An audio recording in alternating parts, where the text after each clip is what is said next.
Hey, Will MacAskill, thank you for joining us on Crazy Money today. It's great to be on. Thank you for having me.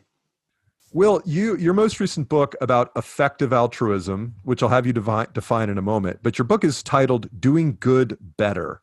Um, I was hoping it would be called Doing Good Well, but that could be too confusing. But define, if you will, define good. What does good mean?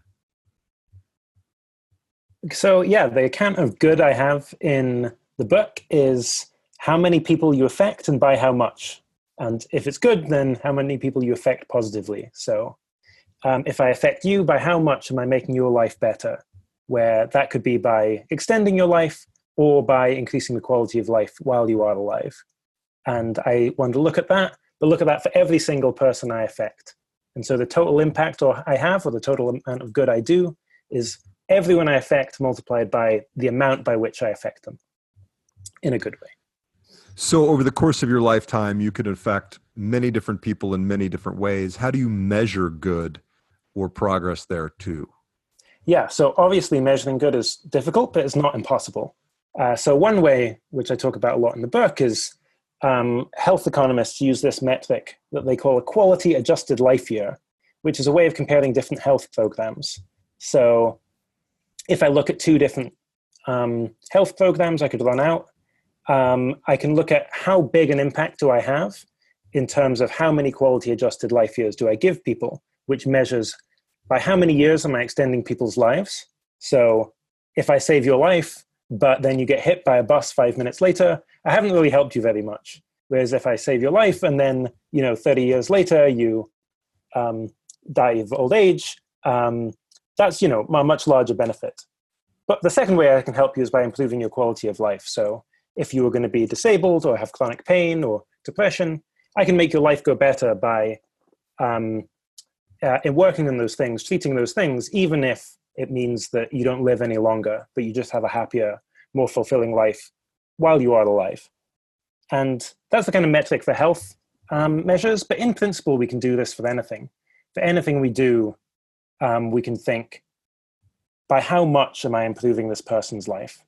Am I extending their life? Am I increasing the quality of their life? And if I am increasing the quality of life, by how much and for how long? So this is all part of your work in a space called effective altruism. Can you talk a little bit about what that means to you? That's right. So effective altruism is the idea of trying to figure out, with our scarce time and scarce money, how can we use that time or money to do as much as possible to help other people? So if we have this aim, I want to do as much good as possible, what are the things we should focus on? What causes, what charities should we give to, what careers should we pursue? And effective altruism is about trying to figure that out and then taking action on the basis of what we find. So there's finite resources in the world and almost infinite need. Basically, and you want to try to figure out how to allocate those resources most efficiently. That's exactly right. Okay, so let's say I have $100,000 to give to charity, only because that makes math easy, right? Yeah. You're a super smart guy. I'm a professor at Oxford. I'm going to make it real simple. What questions should I ask myself to ensure that I'm investing this as efficiently and wisely as I could do so? It's a great question. So the first thing to really think about is what cause you're focusing on. So most people, when they pick a cause, tend to just focus on something they're personally passionate about or have a personal connection to. And that's super admirable and great, but it's unlikely to be the way to have the biggest positive impact because, not many people I know suffer from malaria, for example, but it's like this huge problem. 500,000 people a year die every year of malaria. And so if I want to do as much good as possible when thinking about what cause to focus on, I want to look at those cause areas that are biggest in scale, just the biggest problems the world faces, that are tractable so we can actually make progress on them. And kind of most unintuitively are the most neglected. So the ones where there just aren't that many resources going to them already. And within the effective altruism community, we tend to champion three cause areas. One is global health and development. The second is actually the welfare of animals and factory farms. And the third are risks of global catastrophe, kind of low probability events, especially from new technology that could, wreak major havoc in the world. So that's the first question I think is crucial. So doesn't this isn't it sort of counterintuitive to think that, the bigger a problem, the less a little guy like me can have an effect on solving that problem?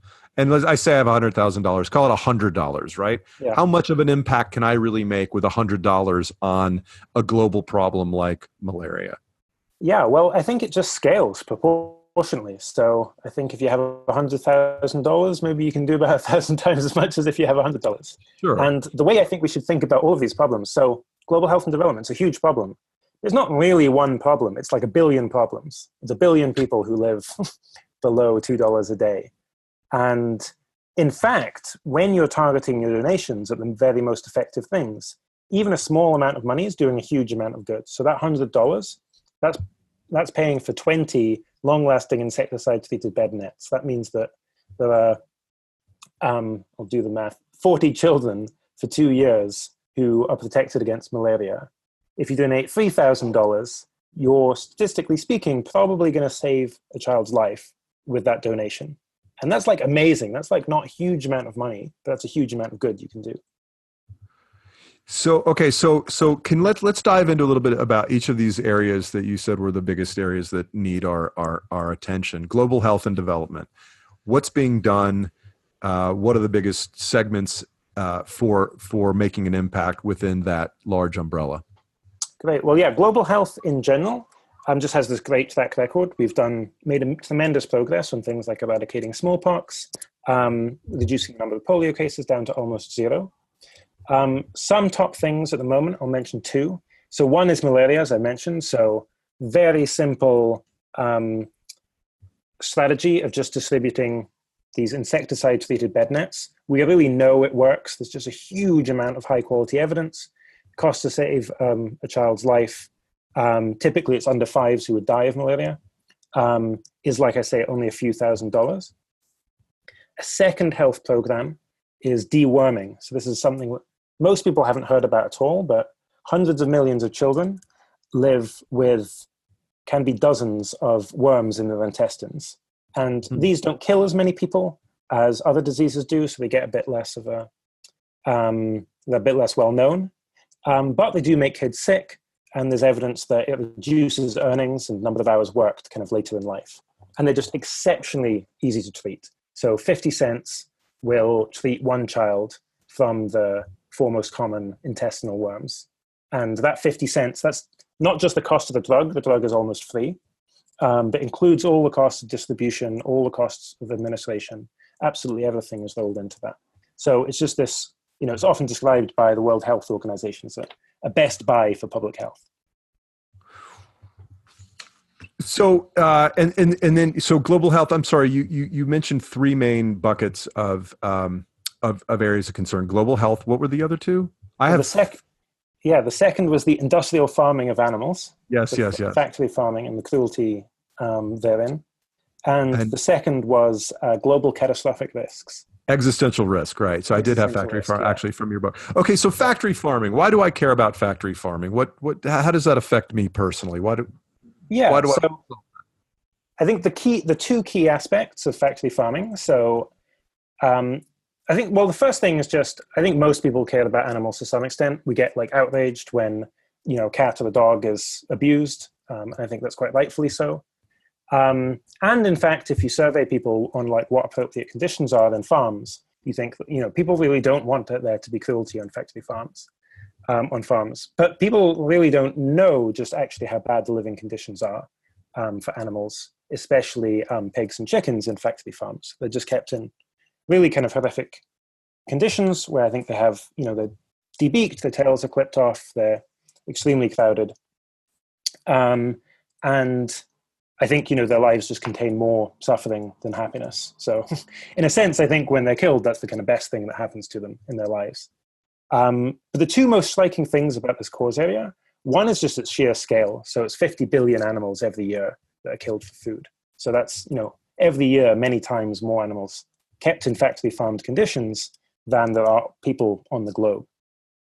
And then the second is just how neglected this cause area is, where it's only a few tens of millions of dollars every year that are spent on trying to improve conditions in factory farms. And that means that the very most effective interventions haven't been taken. And so with that $100 you were mentioning, well, you can actually improve the living conditions of 10,000 chickens with that $100 via corporate cage-free campaigns. So campaigns that try and convince large retailers to move from buying eggs from hens in cage confinement and instead buying eggs from cage-free. One of the things that I think is really interesting about your book is you point out a lot of things that people are doing that they're doing it with the best of intentions, but they don't have the benefits that they think it's actually going to have. And I want to go deep on that in a few minutes. But with this one specifically, if I'm buying free-range chickens, am I doing my part to have a chicken live a good life before I eat it? Yeah, I mean, I think it definitely helps. It's like definitely good compared to buying chickens from worse conditions. The thing that I think is kind of striking is just how much more of an impact I think you can have via donations than via lifestyle changes. So, I mentioned it. Tell me about that. So I mentioned it's about something like 100 chickens per dollar that you can prevent from being in cage confinement. So if you think about, well, I could donate $100 over the course of a year to these corporate cage-free campaigns, that's thousands of chickens in better conditions. Whereas if you decide to stop eating chicken or only buy free range, that might be 40 or 50 chickens. I eat a lot of chickens, actually. But how does a corporate corporate cage-free campaign work? What does that mean? Yeah, so it's an organization like the Humane League. What they do is gather data on consumer sentiment about sort of attitudes that they want from, what sort of conditions do consumers actually want in farms. Then they go to major retailers like McDonald's, Subway, Burger King, and so on, and say, "Hey, here's all this data on what the conditions of chickens in your supply chain are like." It's actually pretty horrific. Also, this is just something that people don't want. We've got kind of strong data on this. How about you change your views on this and instead move to being cage-free? Also, here are all these other companies that have taken these pledges to be cage-free. So perhaps you'll look like the unethical people if you don't do that. And it's ended up just being outstandingly effective. So that donation goes to the for lack of the lobbying of the corporations. It doesn't go to offset the cost of the chicken, of raising a chicken in a different way, because the retailer is going to argue, well, our customers, McDonald's is going to say, our customers want cheap McNuggets. They don't want. They're going to value price over the life of this chicken. Yeah. So I mean, certainly. Before these campaigns started, I would have maybe been skeptical about how well they'd work. But it turns out that companies are actually just very willing to make these pledges. And now it's the case that all of the top 50 food retailers in the US have made these pledges now. And awesome. So I think this is a way of kind of pushing, there's growing sentiment with respect to animal welfare, I think, in the US and other countries. And this is kind of turning some of that sentiment into concrete action. So let's talk about existential risk. Okay, yeah. What is that? That sounds like science fiction. But it's actually real and worth discussing. What are we talking about here? It's a serious thing we should be thinking about. And again, it's in the category of things that are neglected, partly because they can sound, a bit above your pay grade. But so an existential risk is a risk of some really major global catastrophe. The sort of thing that could lead to the collapse of civilization, that could be permanent, or even the extinction of the human race, or something as bad as those things. So here's one just concrete example. We are progressively developing the ability to create man-made pathogens. So viruses just built in a lab. And we can actually do this now. And the ability to do this is getting better every year. And it's really not very long. Certainly in the next decade or two, that we'll be able to create a virus that has a combination of properties of very high contagiousness, as high as the common cold, high lethality, as high as Ebola, and a high incubation period like HIV. And if so, and you were a terrorist group and you had the motivation to do so, you could affect everyone in the world with a fatal virus before anyone even knew. And that's quite scary. That's a way in which civilization as we know it could come to an end. I don't think that scenario is particularly likely, but what we need to do is assess both the likelihood of an outcome occurring and how bad it would be. And there's arguments for thinking that these kind of worst case outcomes for civilization are very neglected, especially by philanthropists. And they would be extremely bad, not just the deaths of kind of everyone on the planet, but also the loss of all future generations. And that's why a lot of people in effective altruism are now particularly concerned about existential risks. I would be concerned about existential risk, but Donald Trump has assured me that he has made the world safe from terrorists. So I sleep very well at night. Okay, yeah, no comment on that. So you clearly define the problem. What can you do about it? Like, how do you keep this from happening? Yeah, well, I think there's various organizations you can fund as well, and these tend to be, less like, distributing bed nets or engaging kind of activism, and more along the lines of research and policy advice. So one kind of historical case study that really inspires me is funding of the Brookings Institution led to, in the late 1980s, led to the Nunn-Lugar Act, which was a kind of more cooperative relation between the US and USSR, actually led to the deactivation of over 6,000 nuclear weapons. And that was as a result of philanthropic funding. Wow. So, and that's, made the world considerably safer. The sort of things we can do now, one example is the Center for Health Governance at Johns Hopkins University, which does policy advice in order to help the US government address some of these kind of worst case risks from bioterrorism or even kind of natural pandemics. You can also fund research into things like broad spectrum antivirals, broad spectrum kind of vaccines, so that if some of these worst case outcomes did arise, this is in the kind of biological, the case of biorisk, we would have much better protections against them. And this sort of work would also help against pathogens like natural pandemics too, which is an additional important bonus. Okay, so you're talking about problems that are, again, gigantic, and I have $100, or even if I have $100,000, should I divide my pool into 3 and pick a charity in each of these, or what's your advice to the individual donor as to how to prioritize? Yeah, honestly, my advice is to, if you're happy to do it, to pick the best thing and fund that. And the reason is, if you decide, you reflect and you decide that one particular charity is the most cost effective, is going to do the most good. Well, if it does the most good with the first $10, it'll probably also do the most good with the second $10 you could give it, and the third $10, all the way up to the whole kind of $100. And then you also save on the kind of additional administrative costs that charities would bear by, multiple charities having to process smaller donations. No risk of overfunding any of these charities with my paltry $100. But exactly. If you're a billionaire, if you're Bill Gates, things change a lot. Okay, so that leads exactly to my next questions, right? Okay, so who's more effective in solving these problems, or who should be charged with solving these? Are these governmental problems, or are they NGO problems, or what's the proper combination thereof? Great. Yeah, I think I would love governments to be taking significantly more action on all of the issues that I've described. And the cases where I actually think there's the strongest case for philanthropy, and where I think philanthropy can have the biggest impact, is on cases where both markets and kind of democratic governments fail. So in the poorest countries, the kind of governments of those countries are often very weak.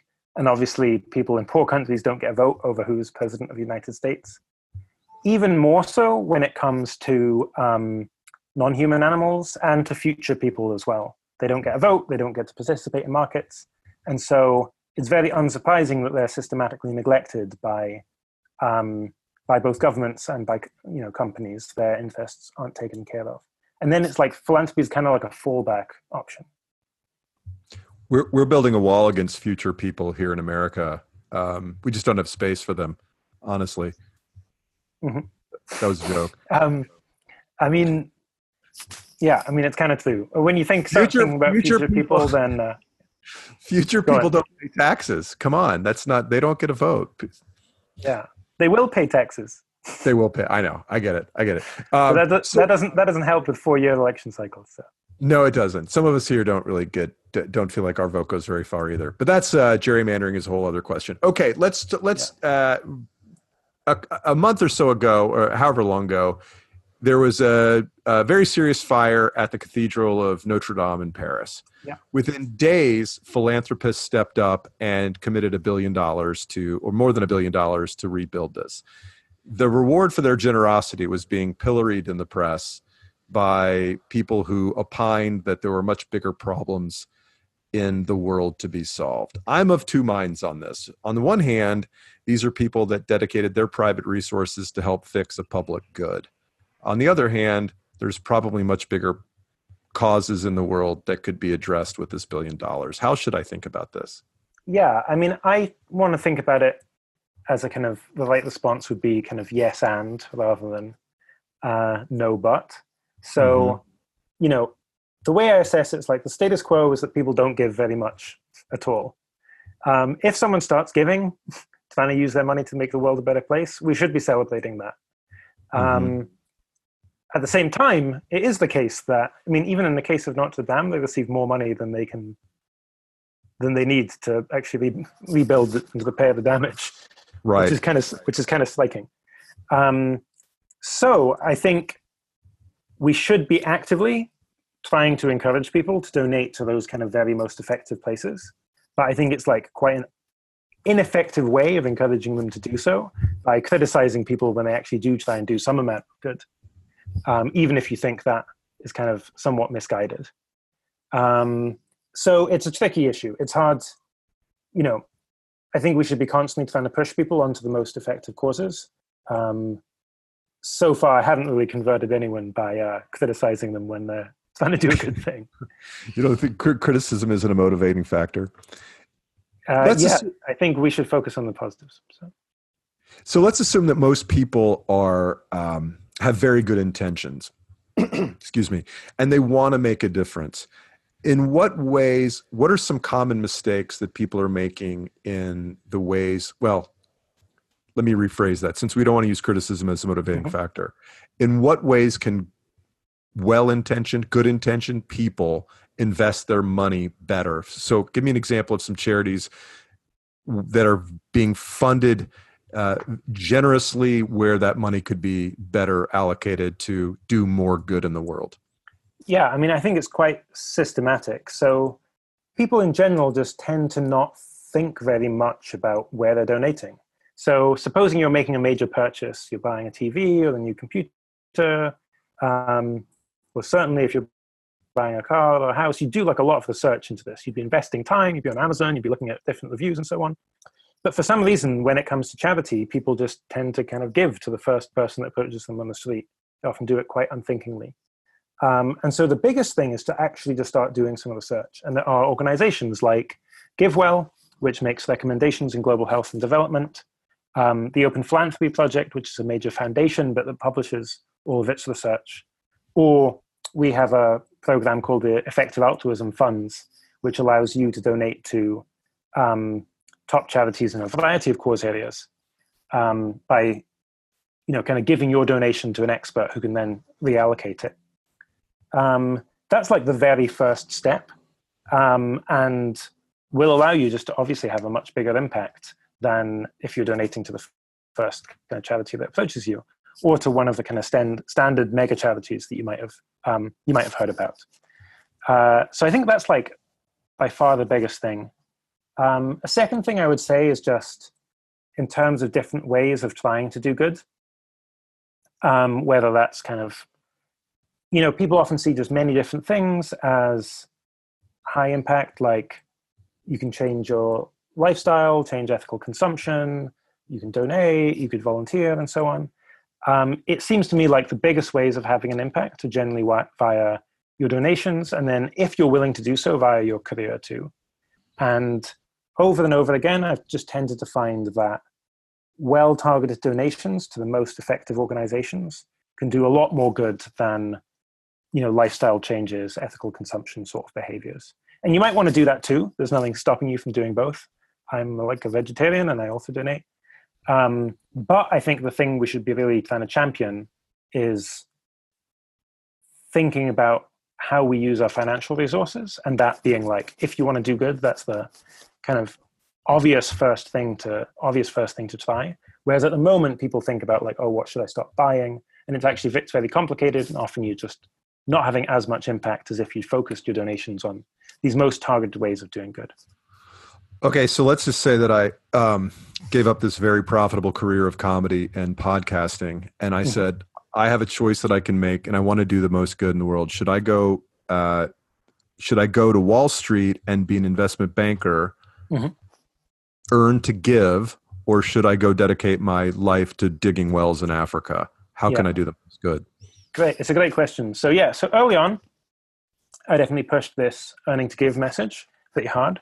And I think there's strong arguments for why earning to give, that is going into a high earning career and donating a significant proportion of your earnings.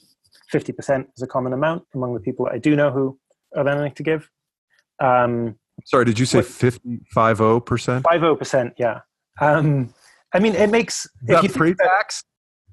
No, that's post-tax. Or if you get the tax deduction, it ends up being quite similar. Yes. Okay. Well, if you think about it, if you're in your hypothetical, you're like, well, I could dig wells in Africa. There you're getting paid, I don't know, $20,000 a year. Or you could be earning $100,000 and donate 50%, and you're still earning twice as much. Right. And so over time, my views on this have become more nuanced, and I think it really depends on the cause area. So in the case of global health and development, I just think your money can do a huge amount.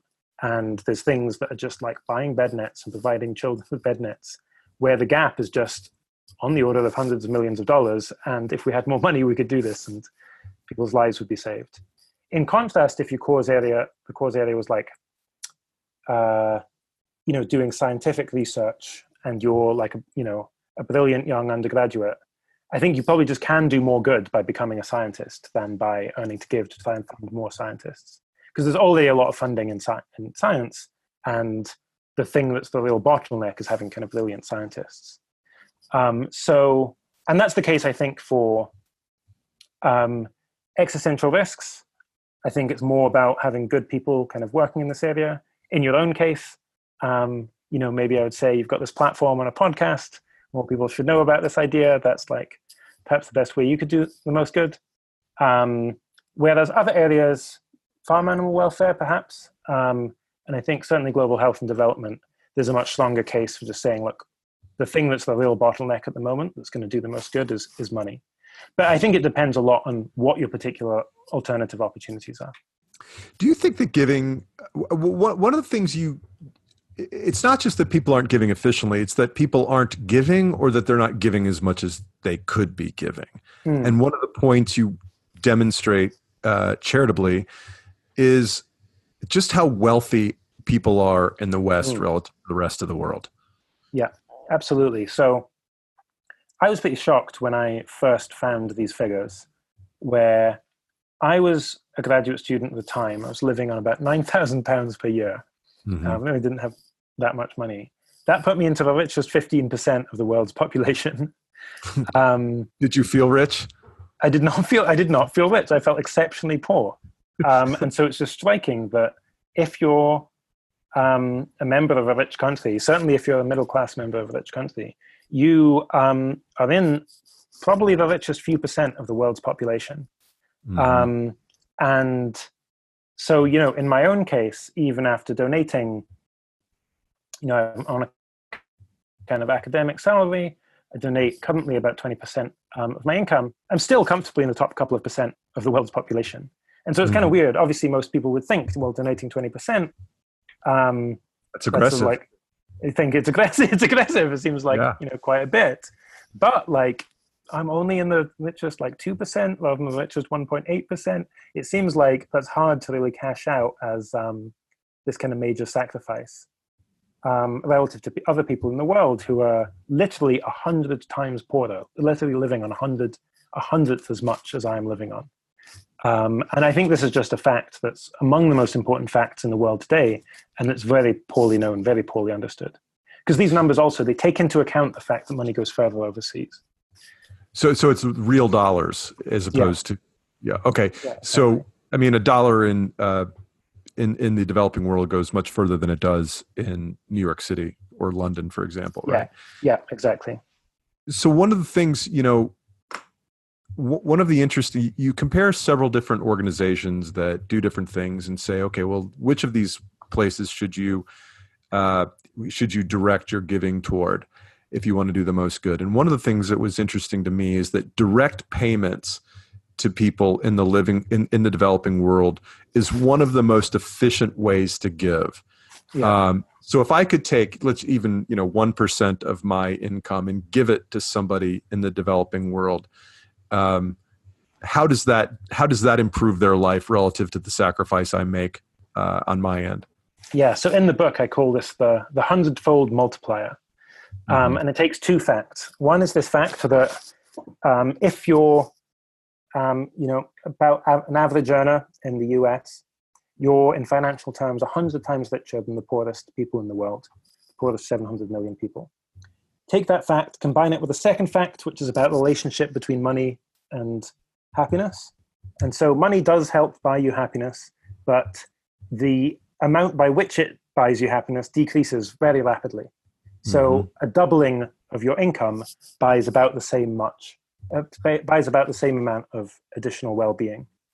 Put those two things together, it means that if you take some proportion of your income and give it to the poorest people in the world, you're doing 100 times as much to benefit those people as you would have done to benefit yourself. Their marginal 100-fold multiplier, yeah. So their marginal utility is massive, and my marginal cost is teeny tiny. Yeah, exactly. So think about it like you would reduce your income by 1%. You'd increase the income of 100 people by 1%. And so you do 100 times as much good. So I'm giving up a new flat screen TV and they're eating. Exactly. Exactly. Yeah. I mean, honestly, I think the relationship between money and well-being I think I'm like understating the case in the assumption, because exactly as you described, the thing, I donate. I think I'm like literally no less happy as a result. Perhaps I'm even more happy because I get like the personal rewards of the warm glow of donating. Because you get to feel superior to everybody else. That's what I'm aiming for with this whole thing. It's like the point of my life, and just no one has yet learned. So, but does it make you happier to give 20%? Do you feel satisfaction? Do you feel a connection to the money that you're giving away? Yeah, absolutely. And I think especially in, because everyone goes through times in life, including me, of just feeling quite down, feeling unmotivated, feeling, I don't know, it's easy to feel worthless. And even in those times, you can think, well, I'm doing one thing. Like, even if I'm not achieving anything with my life at the moment, like some kid is eating. Some kid is not dying of a horrific tropical disease, just in virtue of me, like, doing my job and, like, being able to donate this. And that's pretty motivating. Yeah. So you kind of refer to a Schindler type of attitude here. Yeah. And at a certain point, can you walk around and you live your life and not think about the latte or the flat white you're buying as in terms of what that could do for somebody in the developing world? Yeah, I mean, this is a great question. And it's definitely is something I've struggled with, where you can get into this mindset where suddenly, yeah, absolutely, every single decision you make. I used to spend 20 minutes deciding what box of cornflakes to buy. Can I justify the kind of nicer cornflakes? That's a really bad path to go down. And so the thing that I recommend is just, you take some time out from your normal life. Perhaps it's like a weekend that you spend thinking about this. Perhaps it's a bit longer.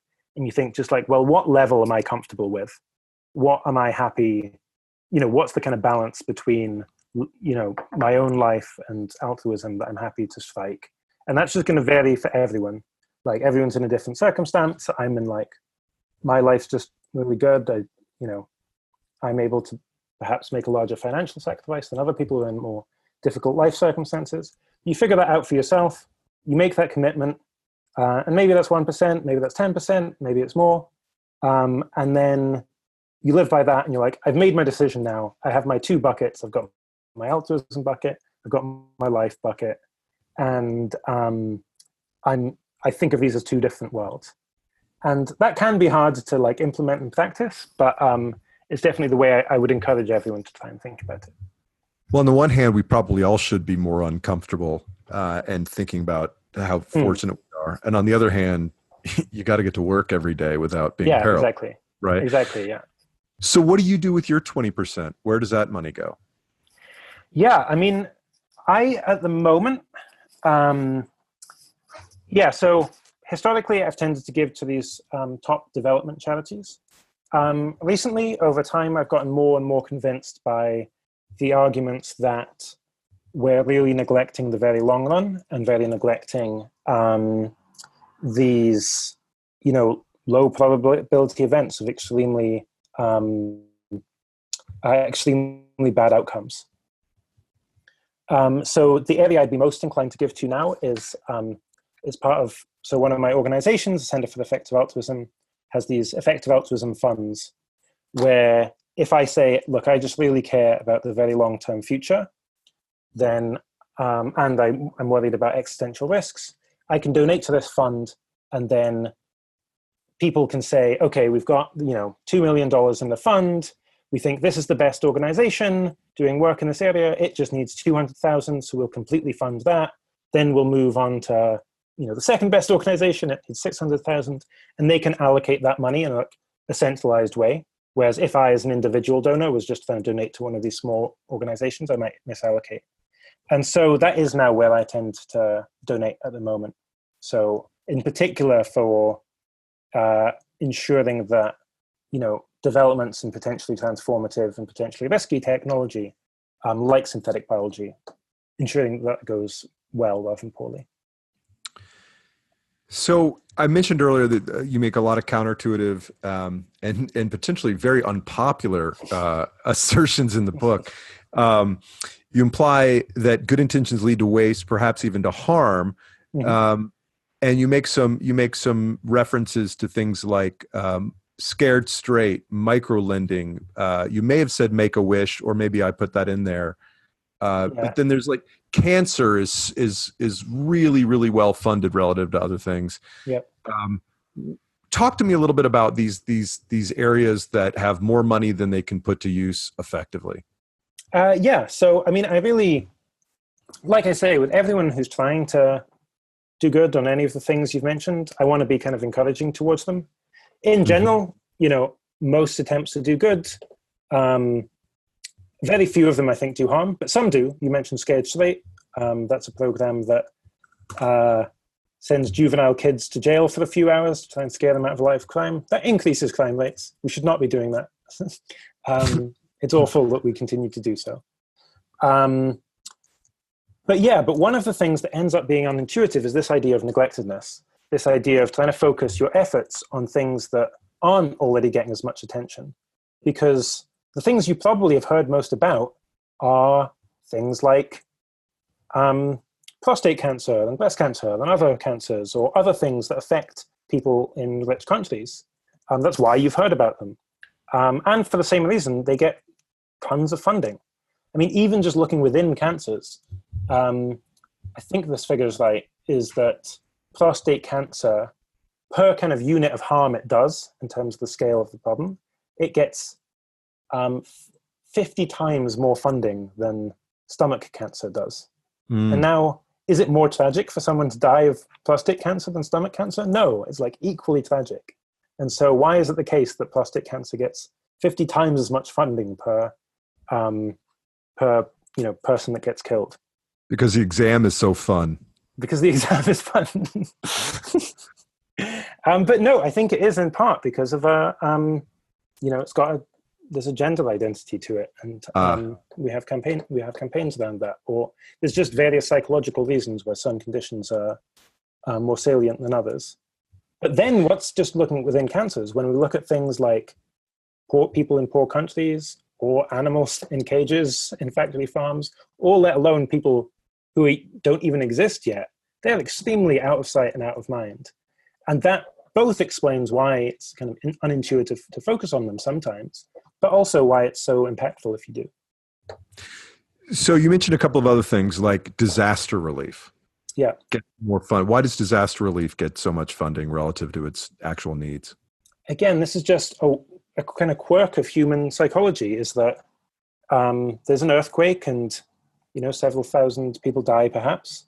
And that's news that makes the front page. And that's regarded as very salient. Whereas the 5,000 people that died of malaria today, for some reason, that doesn't get classed as a catastrophe, as a natural disaster. But it is. It's just ongoing. Wow. And so we become inured to ongoing natural disasters, whereas if something's new, then it becomes newsworthy, funding kind of pours in. So I would rather, what I don't want to do is decrease the amount of empathy and concern people feel for natural disasters. What I do want it to is elevate the amount of concern people feel for ongoing natural disasters. Fair enough. Now, I have been, the last couple of years, putting a lot of work into anti-sweatshop campaigns. I've been buying fair trade coffee and reducing my carbon impact by buying locally produced goods. And you told me I've been wasting my time. Yeah, I mean, in those cases, I'm going to kind of stand by that. I'm glad you've been following my book to the letter. So yeah, we'll go through the kind of examples one by one. So buying locally produced goods, it's often the case that this is not actually a good way of reducing your carbon footprint. One example is like, I live in the UK. Do you want to buy tomatoes that were grown in the UK or tomatoes that were grown in Spain? Well, there is an environmental cost to move tomatoes from Spain to the UK, but it's also just much easier to grow them in Spain. And so the environmental costs of growing them are much less. So perhaps they have to use fewer fertilizers and herbicides. Yeah, or fewer greenhouses, I think. Greenhouses are the big thing. You have a longer kind of outdoor growing season in warmer countries. And this is just, it's just one example, but it is one of the challenges of kind of consumer activism in the sense of changing what you buy. It's very non-targeted. It's very hard for the consumer to know and to be well informed about like what are the things that are having an impact versus what things aren't. So you mentioned kind of sweatshops too, and there were some big campaigns to, buy, again, locally produced goods, buy American rather than buy international. And it is the case that like these jobs that we're talking about are like really unpleasant jobs. They're really horrific. But that doesn't mean that like buying from American products are making poor people better off. In fact, they're making them worse off because people are working in these jobs because they're the best source of employment they have. And for a developing country, this is definitely true for the US, true for the UK, true for South Korea, that's moved very rapidly from being a poor to a rich country, is you have a period of industrialization. You're moving from even worse farming jobs or unemployment to a kind of industrialized economy, which does have what by our standards of unpleasant working conditions and in absolute terms are. But that's the path to having a developed successful country like South Korea is today. It seems like some of these things that we took for granted 5 years ago or 10 years ago, we're now changing our thinking on. How do you see effective altruism evolving over the next decade? Yeah, so it's definitely evolved a lot so far, where the two ways in which it's evolved for sure are less emphasis on donations and earning to give, more emphasis on people working in areas of research, policy, or social entrepreneurship as well. And secondly, on the causes that it's focused on, where increasing attention on this issue of existential risks. Where I see it developing, I mean, in my own thinking at least, so as I've taken more and more seriously, the neglect of future generations combined with their sheer number, just So almost everyone who ever lives, I believe, will be in the future rather than the present or the past. We can affect them. I hope you're right. Well, I mean, maybe we'll do ourselves. Yeah, exactly. Maybe we'll do ourselves in beforehand, but we have control over that. And so, if so, what should we do about that? What are the best things that we can do? And trying to mitigate these existential risks is one option, and I think it's like fairly compelling. But there's potentially other things we can do as well. So improving political decision making and governance. So one organization I've been championing is the Center for Election Science, which promotes approval voting. This basically just rather than vote for one candidate, you can vote for as many candidates as you like. It's an incredibly simple change to how we do voting, but the mathematical properties are radically different. It means that rather than having the leftmost 50% or the rightmost 50%, win the election, and it sways back and forth between the two, and you've got a risk of spoilers where Ralph Nader comes in, and it means that one candidate wins rather than another. Instead, approval voting gets rid of the spoiler effect, means that the middle 50% or like middle majority that elects candidates into power. And it's far, far better at representing the will of the people.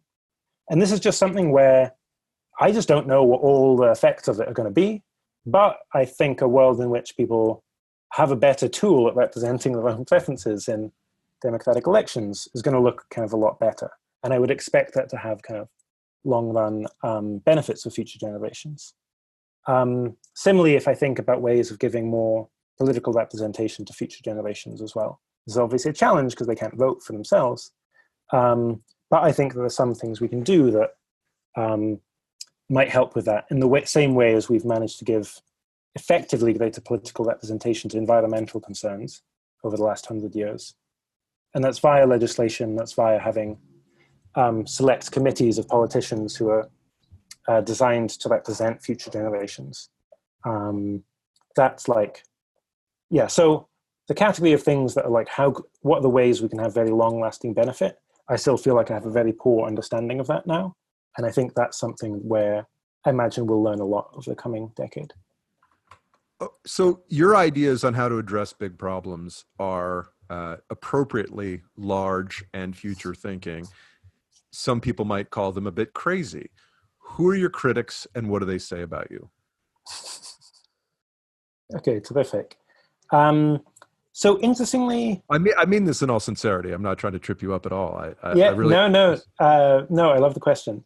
Interestingly, we've had some amount of criticism. So I think overall we've had less criticism than I would have expected. We've had some amount of criticism from a kind of left-wing perspective, where the criticism is often framed as that we're not addressing kind of systematic problems in the world. I think that's not quite the right way of expressing it, because we often are addressing systematic problems like industrial farming of animals or lack of attention to existential risks is a systemic problem too. But if you antecedently think that like really it's capitalism that's the root of all the problems in the world. Whoa. Then, so if you think that and, we're not focusing on it, we're more working kind of within kind of capitalist system, then you might have kind of major objections to what we do. And I spent like a lot of time trying to understand this. And I think it just does bottom down into, I have like a lot of objections to the current kind of economic and political order, but of kind of all the things I'd want to change in the world. Like at what point is it that I get to like no longer having private ownership of property? And it's like, really far down compared to like things like improving political representation of future generations or, better international trade deals. I often actually think that means having freer trade. So that's in a sense being more capitalistic. Like I think the fact that the US and EU and Japan subsidizes farming in various ways is an extremely bad thing. In a sense, therefore, I want them to be more capitalistic. So that's just I think a kind of deep ideological difference. And that's been a source of some criticism. We've also had some criticism from kind of existing charity evaluators. So we had a couple of people from Charity Navigator who wrote an article called "The Elitist Philanthropy of So-Called Effective Altruism." Yeah, I just read it. Okay, yeah, nice. And they referred to us as defective altruists for Yes. the entire article. That was a bit of mudslinging, I thought. Well, how did you get into this? Why are you? You're a young guy. Yeah. How did you find your way to this? Sorry, I'm muddling this question. Will, you're a young guy. How did you get into this and get so deep in it so quickly in your career? Yeah, well, I was always very convinced by the arguments of a philosopher called Peter Singer, who argued that we have, this major obligation to help improve the lives of people in poor countries. Where his argument was just like, imagine if you're walking past a child drowning in a shallow pond. Imagine this person, they're walking past, they see a child, they're drowning in a shallow pond, and they think, wow, I could save that child. And imagine this person then thinks, oh, but wait, I'm actually wearing this really nice suit. The suit actually costs like $2,000. And if I run in and save the child, I'm going to ruin my suit. So imagine that person just walks on by, lets the child drown. In moral philosophy, we have a technical term for someone like that. They're called an asshole. And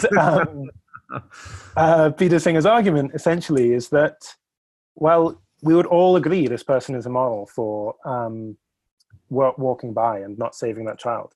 The cost of $2,000 to protect a suit just does not compare to the benefit of saving a child's life.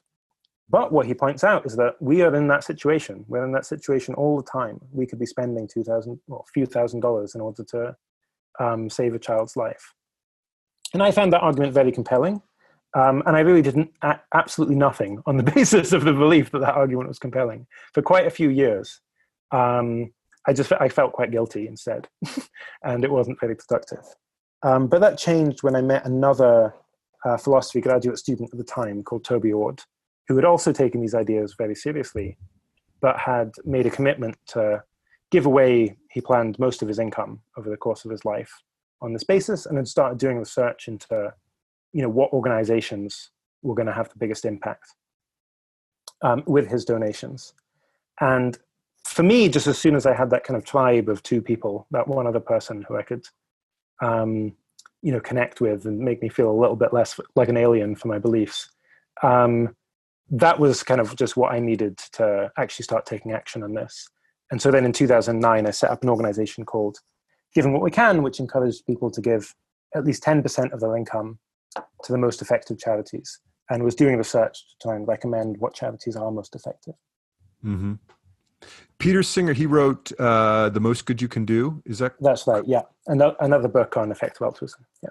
And does Toby written a book that we can point people to? Toby has a book that will come out in February 2020, I believe, on existential risk, in fact. Oh, cool. We'll look for that. I want to, sorry. You talk about, okay, I think some people think, I'm probably guilty of thinking this too. Well, let me take a step back. I remember reading probably 19 years ago some criticism of Bill Gates. It might have even been from Ted Turner, who had just committed $1 billion to the United Nations. And I think he was kind of prodding Bill Gates to step up and do more philanthropically. And I think Bill's attitude, I call him Bill because, we're tight. I take it, yeah. Totally. So his attitude was, I'm running this company. I'll get to my philanthropic efforts and get to them he has in a huge way. Yeah. Some people think, and my wife and I, we give away a pretty meaningful amount of money. We could certainly be doing more. But I kind of think like, well, let me get through the requirements of life. Let me get my kids off to college. And then, maybe when I'm 70, I'll start thinking about what to do with my charity or what to do with my resources in a more meaningful way. Is that the right way to think about it, or should we all be pushing ourselves to give away what we have now? Yeah, I think it's a really tricky issue. I think one major consideration is just, will you actually donate at this later date? Totally. I swear, Will. I swear. Yeah. So it's very easy to have like lofty goals, Yeah. and then obviously not follow through. Bill Gates, obviously an exception. He really has kind of gone all in. A second thing is, whether you think your values might change in between now and then too. Maybe you don't really trust your 70-year-old self to make good decisions about where you're going to Hey, donate. he's a future person, and future people have value, right? Good. Well, I mean, maybe he's smarter than you are, so maybe I you hope actually so. should be saving up for him. I hope he's smarter than me, please. um, so yeah, there are, I think, major considerations about just what will you follow through? Will you follow through in a good way? I think Mhm. for entrepreneurs, often this makes a lot of sense because being an entrepreneur, you're packing decades of work into a small number of years. You just don't have time to think about philanthropy at the same time. Whereas you'll, have an exit, maybe not be running the company, and suddenly find you've got quite a lot of time that you can spend on philanthropy. There are considerations either way when it comes to how much of an impact you can make. And I think, again, it depends on cause area, where I think when it comes to global health and development, I just think the world's getting richer over time. The number of people who are living in extreme poverty is decreasing over time. The amount of money in terms of aid flows that are going to the poorest people is increasing over time. And also aid is just getting smarter as well. So we're getting better at focusing on the most effective programs. So with respect to global health and development, I expect the best opportunities to be worse in 20, 30 years than they are today. And so that would motivate quite strongly donating now rather than donating later. If you're thinking about these very long run aims, because I think we're still at such a nascent stage of understanding about how to do good from a long-term perspective, there's more of a case for delay there. It might be the case that you don't actually feel very uncertain. Maybe you think, look, climate change is just clearly the best way of mitigating climate change is clearly the best way of improving long-run outcomes. In which case, in the case of climate change, every year of delay is like really quite meaningful. So again, that would be a reason for going kind of sooner. But if you just think we're going to learn a lot about the relevant area, that can be a significant reason for delay. But for people who want to make a difference, there's no time like now, and there's never been better information at our disposal to invest those dollars as wisely. Yeah, my advice in general would be for people to be giving now, because I think it's good to build up a habit. It's easy to have aims about what you'll do in 20 years and not follow through. And often it is the case that the best opportunities are drying up. Hey, before we finish up, Mike, is there anything you wanted to ask before we let Will go? If I could ask something, it would be about how do you sell this to the common person who's just not common, but the person who's just going to brush over it as hippy dippy, give your money away. What is the sell to people to enrich their lives? And you brought it up earlier about being a little bit happier. And I wonder, for you, what do you feel when you give money away? Like, how does it enrich your life? How does it make it feel like it's being worthwhile? And how would you sell that to people in a very understandable layman term? Sure. So, yeah, I mean, I do think that people's attitudes to giving, you would naturally think, oh, I give some percentage of my income, this is a sacrifice. I really don't think it is. I think most people want, imagine yourself on your deathbed and you think, oh no, I spent all this money on this, slightly more lavish house or fancier car or something. What a waste. You can imagine someone saying that. Can you imagine yourself on your deathbed saying, oh, well, I spent all this money and I saved a dozen children's lives. What a waste. I really just don't think you can imagine regretting yourself doing that. And I think we just do have an intrinsic motivation normally to try and make the world better. And I think what blocks people is, well, it just seems really complicated. It seems really hard. And I think often it is. But we've kind of done the hard work. We've made it easy. Like a few $1,000s, you can save a child's life. This is absolutely amazing.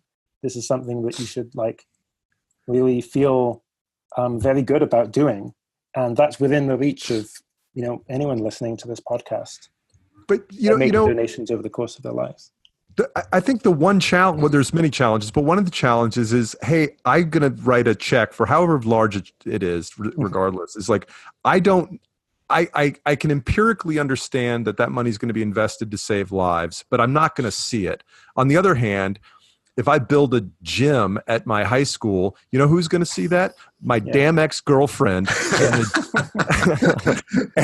the JV basketball coach who cut me, And so there's this sort of lack of attachment or lack of visibility of that, of the benefit that money is actually going toward. Yeah, well, I think, again, this is where kind of different buckets come in. So maybe you can have the bucket that's dedicated to personal consumption, the bucket that's dedicated to vindictiveness towards your exes, and the satisfaction you gain from that. And then, another bucket as well dedicated to, just trying to do as much good as possible. And I think the sort of rewards you get from each of them are just quite different. And I think this is true empirically from the people I know. It just does like add one component to the jigsaw puzzle of a meaningful life, to have the knowledge that you're actually just making a transformative impact in people's lives, even if you don't know who they are. Will, before we go, I know you've mentioned several different organizations. Are there a couple of places you want to point people to find out more about you and your work? Yeah, so you should definitely check out effectivealtruism.org and sign up to the newsletter if you want to learn more. If you're interested in taking a 10% pledge to give, go on to givingwhatwecan.org. And if you're interested in just donating to high-impact charities in health and development, givewell.org is excellent. And then finally, if you want to go the extra step and think about your career in terms of how you can do the most good, 80,000hours.org provides really in-depth advice on using your career to have the maximum impact. I will say that givingwhatwecan.org has a very cool tool on there where you can put your income in and see just how fabulously wealthy you are relative to the rest of the world. So go do that. Hey, Will, you've been very generous with your time today. Thank you for joining us. Thank you for the work that you do. We really appreciate you being a part of the interview today. Thanks so much for having me on.